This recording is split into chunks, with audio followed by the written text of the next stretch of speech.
بسم اللہ الرحمن الرحیم۔ عشاء کی نماز جو ہے میں اندھیرے میں پڑھتی، نماز تو ہو جائے گی لیکن منع ہے، اندھیرے میں کیوں پڑھو؟ قبر پہ جا کے قرآن پڑھنا منع ہے۔ میرا نام قیصر ہے، یہ جائے ٹھیک ہے۔ قیصر ہرقل روم کا بادشاہ جو تھے ان کا لقب بھی قیصر تھا۔ تہجد کی 8 رکعت ہوتی، 8 رکعت تہجد، 3 رکعت وتر۔ مرحوم کو اگر قرآن پڑھ کے بخشے تو یا اللہ ان آیات کا ثواب فلاں کو عطا فرما، بس ثواب تو اللہ نے دینا ہے، ہم نے تھوڑا دینا ہے۔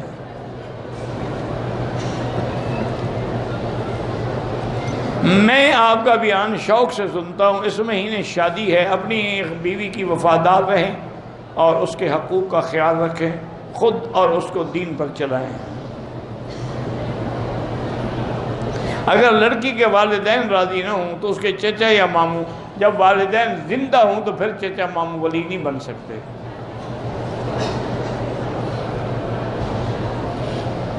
کچھ لوگ وہاں قربانی گاہ بھی نہیں جاتے، گھر میں قربانی ذبح کر لیتے ہیں، کوئی حرج نہیں۔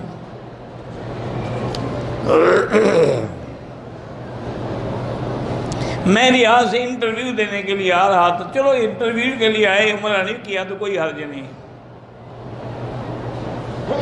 میں ایک قاری ہوں، سعودی عرب میں آنا چاہتا ہوں تاکہ لوگوں کو قرات پڑھاؤں اور امامت کروں مسجد میں۔ یہاں اللہ کا شکر ہے قاری بہت ہے، فکر نہ کرو، اپنے ملک میں ہمت کرو۔ میرے سسر کو ایک چھوٹے کیس میں سزا عمر قید ہو گئی ہے، ہم نے اپیل کی ہے ہائی کورٹ میں، تو حسبنا اللہ و نعم الوکیل سارے گھر والے پڑھا کرو، انشاءاللہ بری ہو جائے گا۔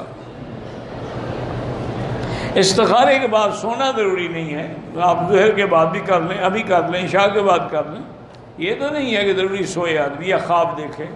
استخارہ کر کے اللہ پہ چھوڑ دے، جو اسباب اللہ بنائیں گے وہ خیر ہوگی۔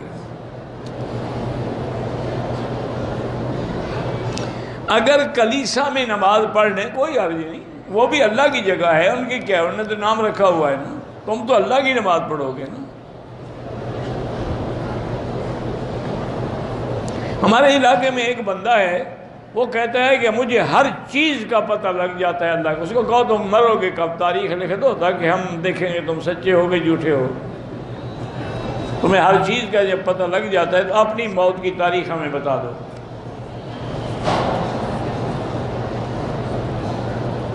کچھ لوگ کعبے کے سامنے پرچیاں لکھ کر ڈالتے ہیں، بالکل بدعت ہے، ناجائز ہے۔ کہتے ہیں کہ کچھ لوگ جو ہیں وہ آپ کے درس میں آپ کے پیچھے بیٹھتے ہیں تاکہ ان کا فوٹو جو ہے وہ بھی ویڈیو میں آتا رہے، تو میں ان کو کیا کروں، لڑوں یا نہیں؟ یہ سب کا معاملہ نیت سے ہے، نیت اچھی ہوگی پھل اچھا ملے گا، بری ہوگی تو برا ملے گا۔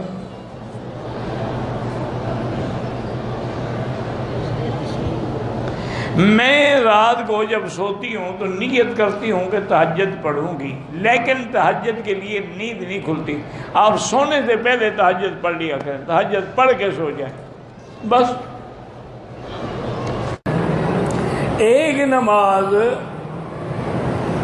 تہجد کے لیے سو کر جاگ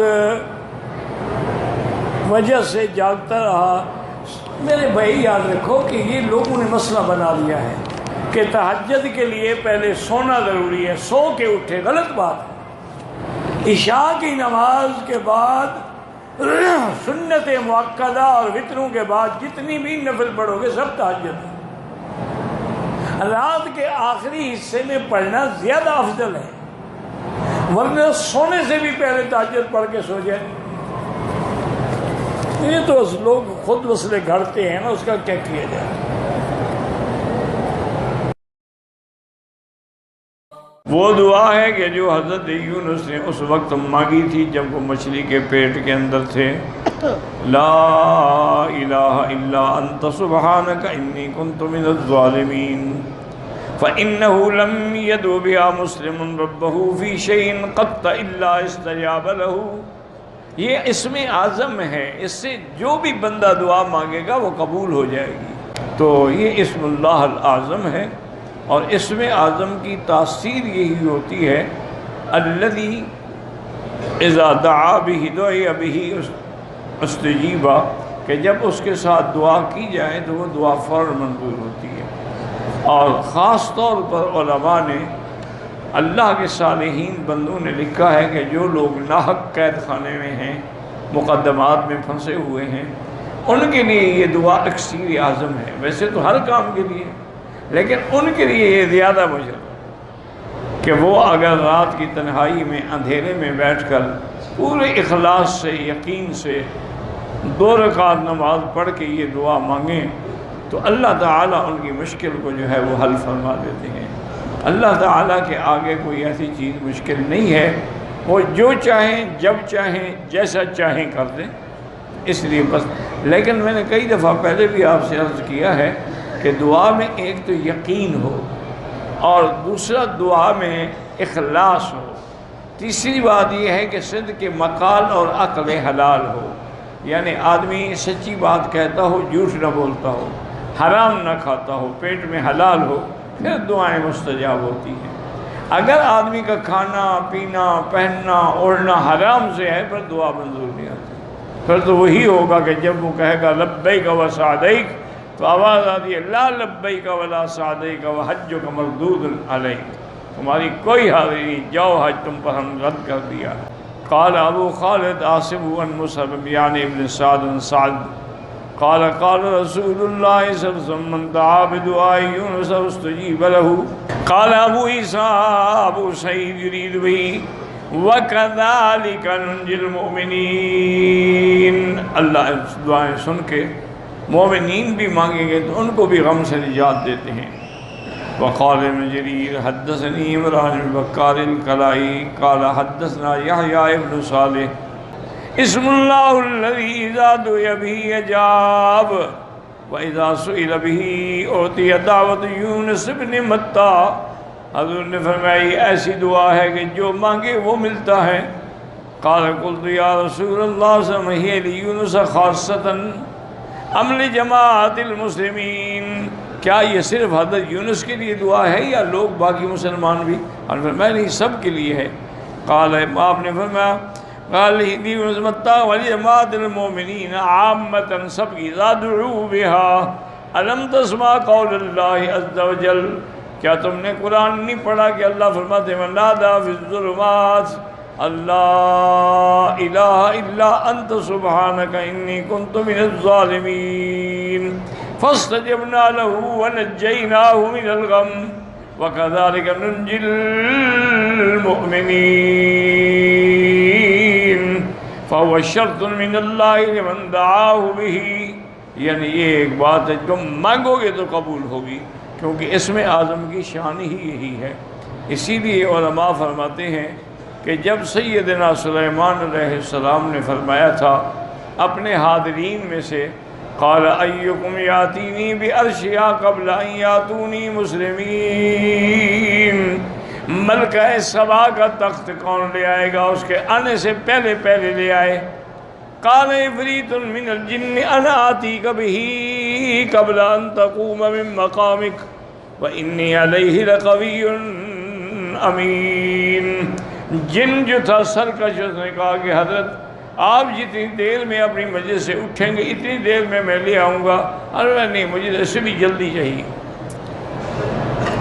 قال الذی عنده علم من الکتاب انا آتیک بہ قبل ان یرتد الیک طرفک فلما رآہ مستقرا عنده، جس کو اللہ نے علم دیا تھا کتاب سے، وہ کہتے ہیں یہی اسم اعظم کا علم تھا کہ جس کو اللہ نے عطا فرمایا تو اس کو انہوں نے اس سے دعا مانگی۔ حضرت سلیمان نے آنکھیں بند کی، کھولی تخت آ چکا تھا۔ اسم اعظم کی یہ تاثیر ہوتی ہے، لیکن شرط میں نے وہی عرض کیا نا کہ یقین بھی ہو اور انسان اخلاص کے ساتھ دعا مانگے۔